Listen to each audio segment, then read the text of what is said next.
आज गुरुपौर्णिमा म्हणजेच गुरुपूजनाचा दिवस. वैयक्तिक जीवनात आपले वेगवेगळे गुरु असू शकतात, परंतु सामाजिक आणि राष्ट्र जीवनात ज्याच्यासाठी अनेकांनी प्राणार्पण केले असा ज्ञान, त्याग आणि वैराग्याचे प्रतीक असलेला भगवा ध्वज हाच आपला गुरु आहे. प्राचीन काळापासून हिंदूंच्या राष्ट्रीय ध्वजाचा रंग हा भगवाच होता हे ऋग्वेदापासूनच्या उल्लेखातून दिसून येते. संन्यासी सुद्धा याच रंगाची वस्त्रे धारण करतात. सर्व पंथोपपंथास पूज्य असलेल्या या ध्वजाचे वारकरी संप्रदायात काय महत्त्व आहे हे वेगळे सांगायला नको. महाभारतातील युद्धामध्ये अर्जुनाच्या रथावर हनुमानांकित भगवा ध्वज होता. भगवान शंकर, देवी जगदंबा, श्री गणेश, प्रभू श्रीराम, महाभारतातील योद्धे जसे की साक्षात भगवान श्रीकृष्ण, अर्जुन, भीष्माचार्य, द्रोणाचार्य, नकुल, सहदेव, अभिमन्यू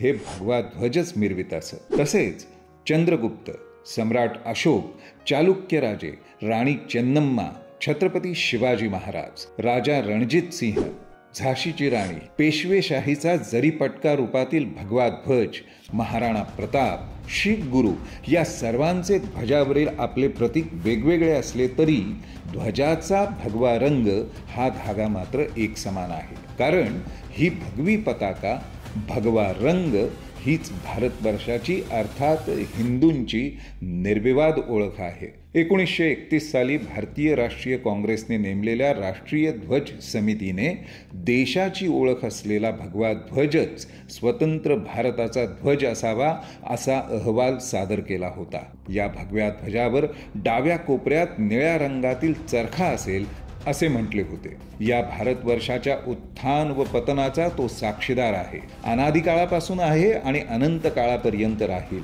अखिल हिंदूंचा गुरु असणाऱ्या भगव्या ध्वजाप्रती समर्पणाच्या जागृतीचा आजचा दिवस. या निमित्त या भगव्या ध्वजाला सादर प्रणाम.